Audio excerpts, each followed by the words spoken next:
Ice cream or cake? Ice cream. Spaghetti or pancit? Spaghetti. Lechon o manok?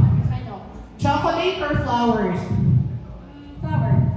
Sweet or thoughtful? I'm referring to a guy, okay? Thoughtful. Perfectionist or romantic? Romantic. Ambitious or adventurous? Ambitious. Athlete or achiever? Achiever. Calm or naughty?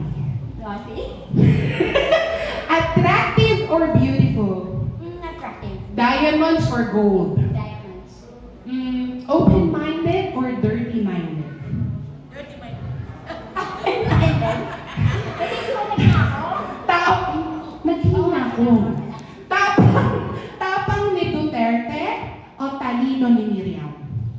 Talino ni Miriam. What is more easy, letting go or holding on? Letting go. Pagalingan or palakasan? Pagalingan. Hate ka niya or hate mo siya? Hate ko siya.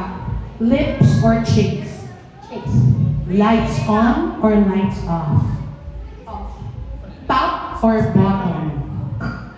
Ay, bottom. Isa lang, ha? Bottom. Ikaw ang gagalaw o siya? Siya. What makes you angry? Pag nagugutom ako, katulad ngayon, naka-unicity ako. Totoo yun, mga guys. Complete the sentence. Masaya sana kung